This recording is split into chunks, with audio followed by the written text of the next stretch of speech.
चलिए कि कहानी सुनते हैं। एक गांव था जिसका नाम था राजपुर। वहां का राजा विक्रम सिंह था।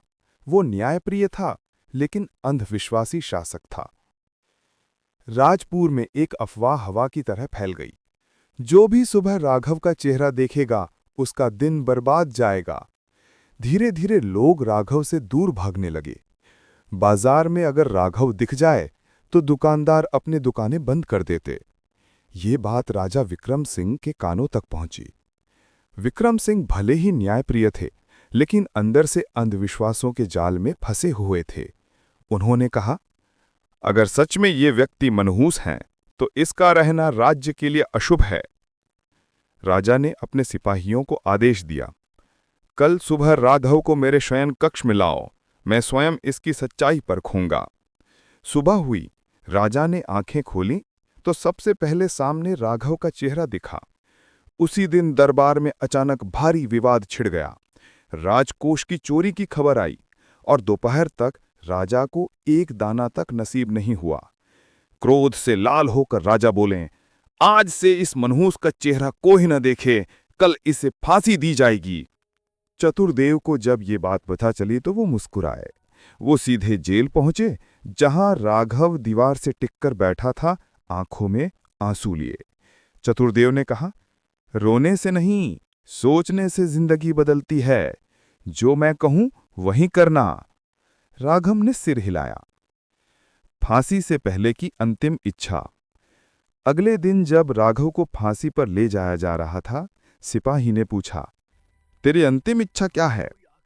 राघव बोला, मैं राजा विक्रम सिंह से एक बार मिलना चाहता हूं। राजा को सूचना दी गई। वे स्वयं राघव के पास पहुंचे। राजा ने कठोर स्वर में पूछा, बोलो, क्या कहना चाहते हो? राघव ने कांपती आवाज में कहा, महाराज, इस राज्य में मुझसे भी अधिक मनहूस व्यक्ति हैं, पहले उसे दंड दीजिए। राजा चौंके, कौन? राघव बोला, महाराज, वो व्यक्ति आप है। राजा की आंखों में क्रोध भर गया। जानते हो तुम क्या कह रहे हो? ये तुम्हें और बड़ा दंड दिला सकता है। राघव शांत स्वर में बोला, मृत्यु से बड़ा दंड क्या होगा महाराज, पर मेरी बात सुन लीजिए। राजा ने इशारा किया, बोलो।